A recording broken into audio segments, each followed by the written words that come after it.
We're here with Hamish Young from Criterion, working on the new Need for Speed Most Wanted. Can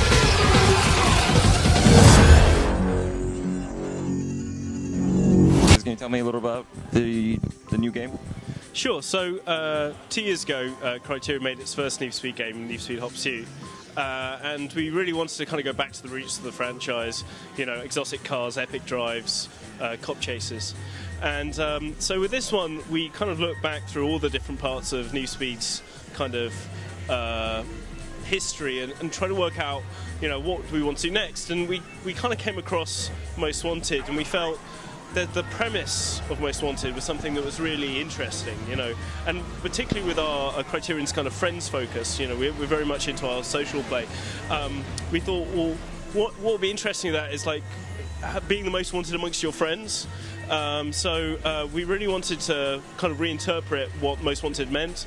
So we don't make sequels to other people's games. So this is like a brand new game, very Criterion, and it's really about being most wanted amongst your friends.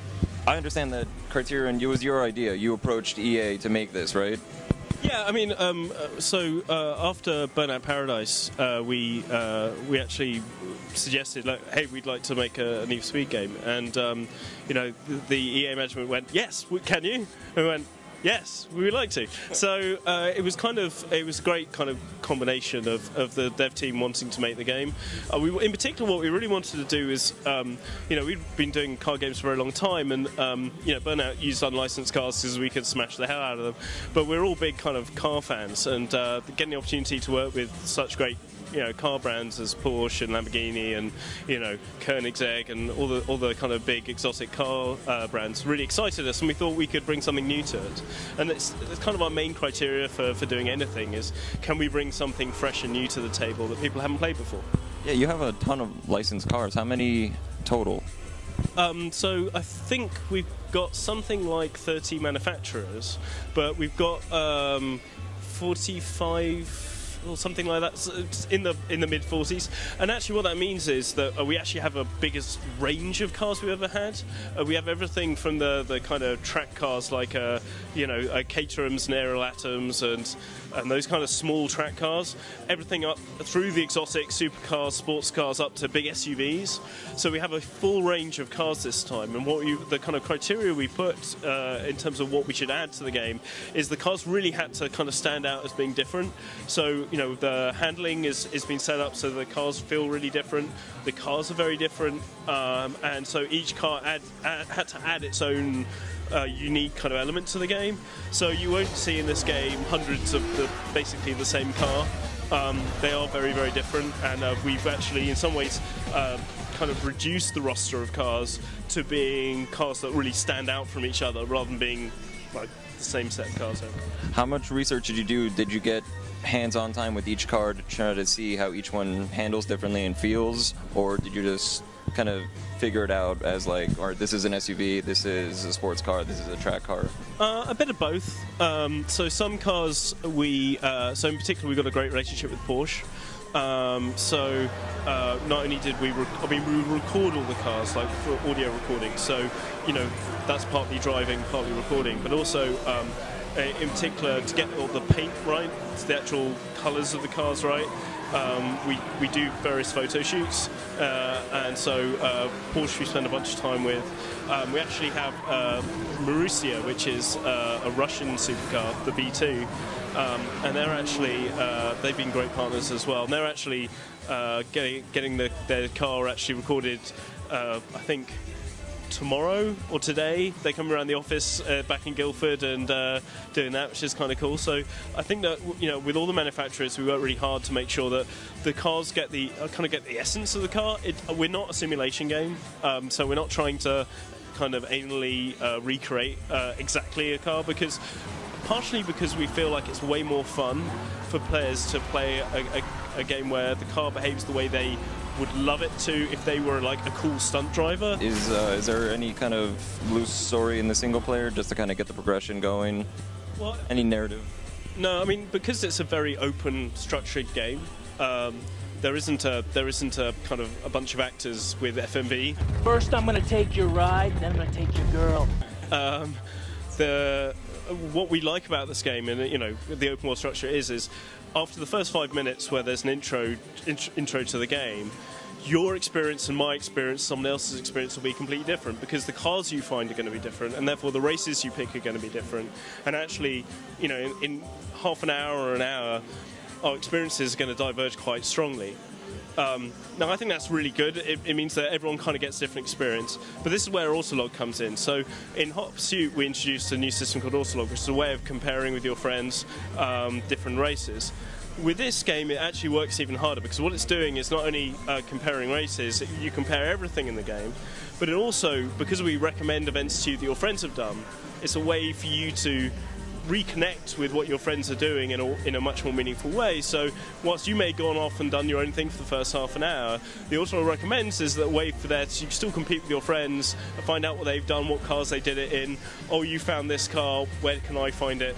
You begin to bring the friends back together again. And so it's a really great mechanism for both having a huge open world with lots of choice and lots of opportunities, but also being able to compete at the same time. It always kind of brings you back too, and you see someone beat your score, and you're like, oh, now we're going to get it back in that car. Yeah, and the comparisons aren't just about races this time. So we have speed traps, and we've got billboard jumps. So whoever gets the jumps the furthest gets their picture on the billboard. So as you drive around the city and you see pictures of your friends all over the city, you think there's nothing more satisfying than smashing a car through the face of your friends. So we think that's kind of visual representation of Autolog within the world is something that we've really tried to work hard on. So as you drive around, you don't have to come back to a menu. You're seeing that representation as you drive around in the open world. You're not being taken out of the game. You also have different online multiplayer modes where you can compete against your friends directly in races and chases, right? Yeah, so we've got a great multiplayer kind of structure this time. So everything you do in the game earns you speed points.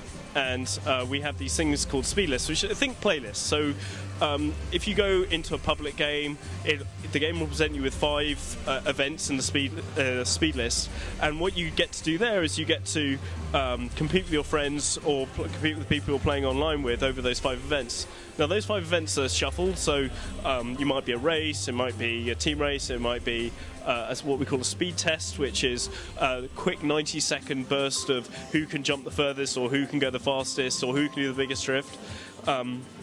We also have, how shall I describe it, a bunch of challenges which are more cooperative. So, they everything from everyone get onto this platform, or everyone do a drift or a jump of a certain size together, or and we use it's a really great way of discovering the big open world. We kind of take you to places and show you stuff you may not have found otherwise. But obviously you can use that knowledge in single player as well. The really cool thing though is because speed points, you can earn them online and offline. So you go and play online, you'll be earning and unlocking stuff offline, and likewise the other way around. So if you play through the single player, you're not going to be starting from scratch in the online. You're going to be some way up the progression, because the speed points are the mechanism to unlock things. So you really get this thing of wherever you're playing in the game, whatever you're doing in the game, you're always progressing. And that's something we really wanted to push. But this year we also have something called Cloud Compete, which means that across different platforms, so for example, if you're on the Vita, you can be earning speed points, and that can count towards the speed points on your HD consoles, for example, or you can play the iPad version of the game and earning speed points. And so the way you become most wanted amongst your friends is by having the largest number of speed points in the most wanted list. But also those speed points unlock stuff both in multiplayer and in single player. So you can be basically, literally you can take the Vita version and on the train be ranking up online for your HD console when you get back home again. So that's something that we think is really unique, and it's something that's really exciting. So we're looking forward to people playing the game and enjoying that. I love the idea of cross-platform compatibility. Since it is an online open world, will I ever see other players into my single-player game just driving around the world? No, because so the multiplayer obviously is where people join together. There's a bunch of technical reasons why it would be difficult to do that, but also we feel like we've tried to make single player as rich as possible in terms of getting your friends in there as with the Autolog mechanisms I mentioned earlier. And when's the release date and what platforms? So the platforms are PS3, Xbox 360, PC, and PlayStation Vita, and there's also an iPad and iPhone version. In terms of the release date, the US release date is October the 30th. Excellent. I can't wait to play it, and I'm actually just going to cut this interview short so I can play it right now. Thanks a lot.